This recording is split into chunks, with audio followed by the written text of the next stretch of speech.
Welcome to this Algebra 2 session on inequalities in two variables.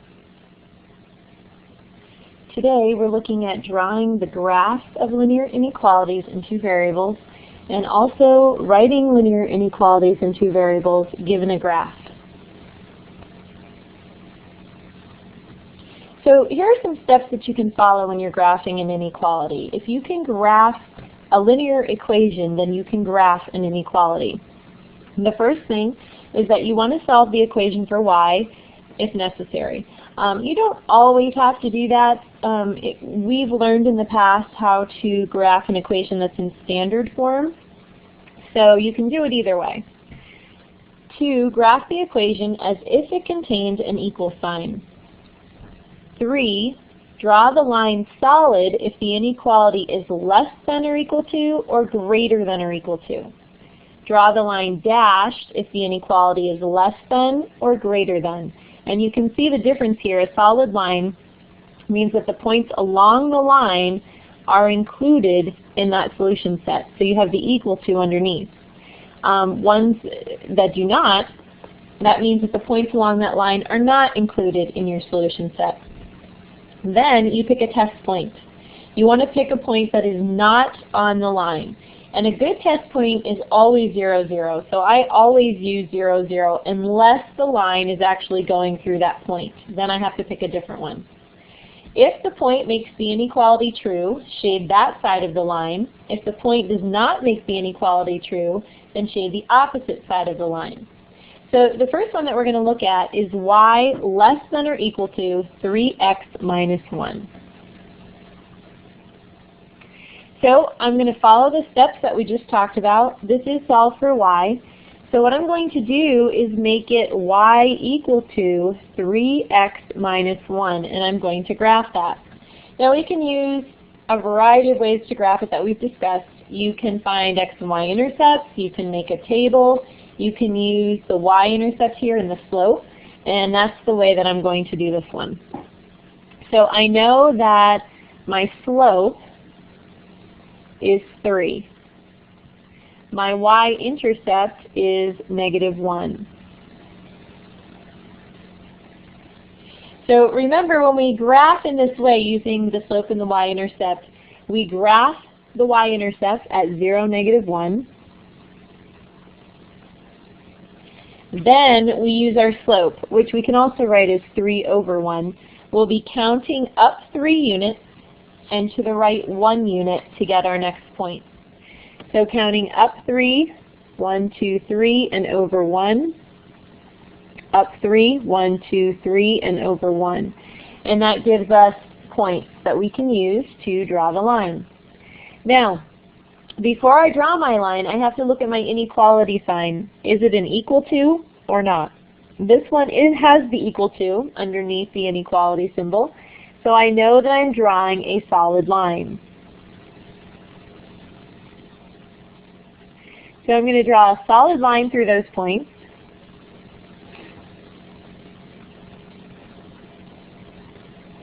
And the line, of course, is continuing on to infinity in both directions.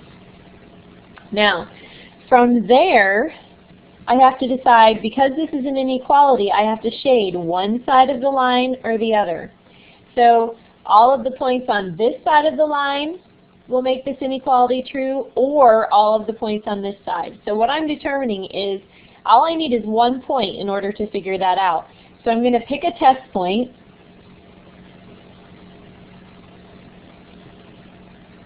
And as I said, 0, 0 is your easiest one to use unless the line is going through 0, 0. And our line is not going through 0, 0, so I'm going to use that as my test point.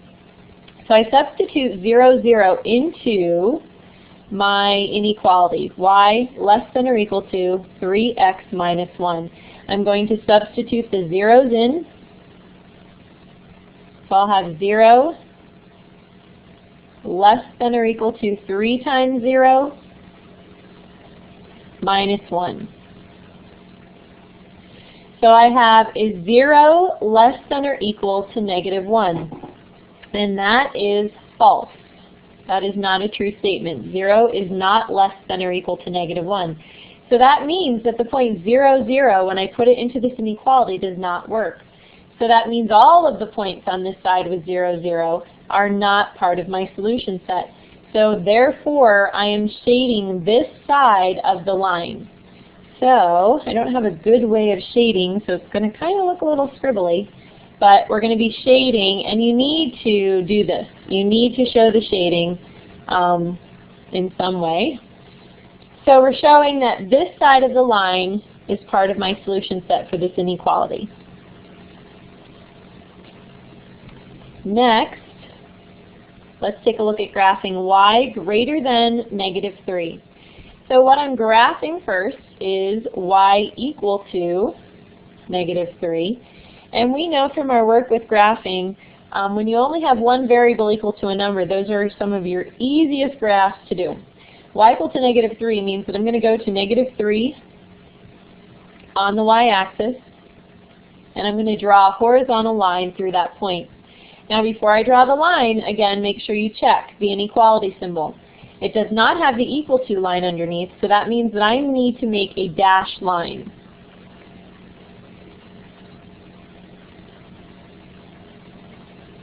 So I'm going to be drawing a dashed line through that point.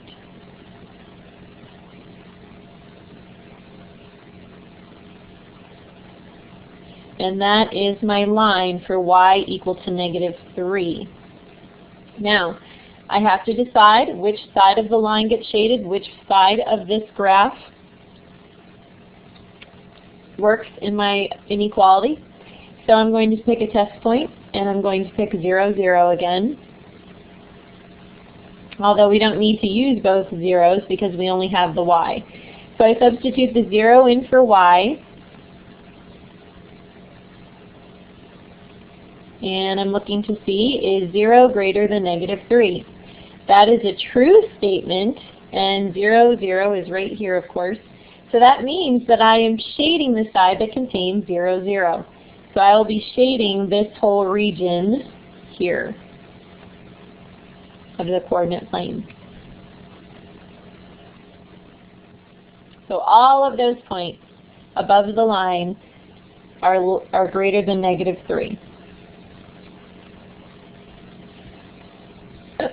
Moving forward here, we're going to graph y greater than or equal to 2/3 x minus 4. Very similar to the first one that we did, but it has a fraction, so I thought we'd take a look at that because I know how much we all love fractions. So it's y equal to 2/3 x minus 4. I can identify my slope, which is 2/3, and my y-intercept, which is -4. Which I can also write as 0, -4. So again, we graph the point 0, -4 first, and then we count up 2 units and to the right 3. So up 2 and over 3, 1, 2, 1, 2, 3. We'll put a point right here at 3, -2.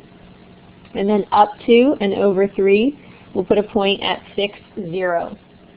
Now this is a less than or equal to, has the equal to, so it's going to be a solid line through those points.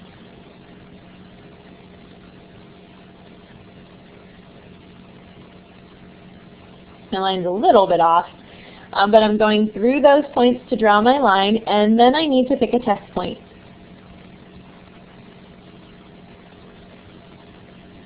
So again, I can pick 0, 0. And I'm going to put 0, 0 into my equation, y greater than or equal to 2/3 x minus 4.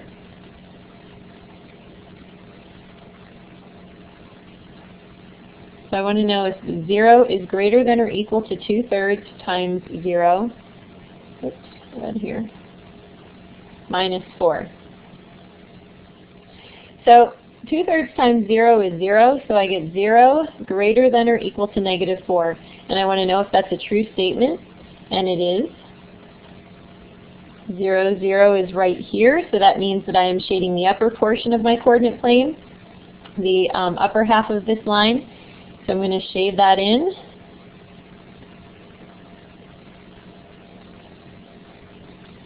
And that is my solution. And last but not least, I know on your quiz you're going to see some multiple choice questions where you are going to have to identify the graph that goes with the equation. So you're going to need to select the graph for the equation. So it can be pretty tricky looking at this. The nice thing is that they have, the line is in the same spot for all three. And you can check it too. You can check to see to make sure that the line is correct, because you may have some multiple choice answers where the line does not look like all the others. So I would suggest that you check it, and you can do that very quickly by finding the x and y intercepts for 2x minus 3y equal to 6. The x-intercept would be when, if you remember, when y is equal to 0, I have an x-intercept at 3. It'll be 2x equal to 6, which is an x value of 3. So my x-intercept is at 3, 0. And then my y-intercept would be when x is equal to 0. So if I make x equal to 0, I get negative 3y equal to 6, and that is a y value of negative 2. So my y-intercept is at 0, negative 2. So you just check the graph to make sure that those are the points that your line is going through. Then what you also want to check is, should I be having a dashed line or a solid line? So if we look at this one, I want to have a dashed line. So that means that this one is definitely not my solution. So I'm looking at, we'll call this one A, and we'll call this one B. So I'm looking at A and B here to see which one is correct. Well, you can see that the shading is on one side here and on the other side for B. So I pick a test point and check it on my own to see which side should be shaded. So if I pick a test point of 0, 0, and I'm going to do the work down here, because we're limited on space, and I put in 0 for x and 0 for y, I want to know if that's less than 6. So 2 times 0 is 0, minus 3 times 0 is 0. So I have 0 less than 6. Is that true? It is a true statement. 0 is less than 6. So the portion of the line that should be shaded is the upper portion. So I know that B then is my correct answer. B then will be the correct answer here. And then that ends this session on inequalities in two variables.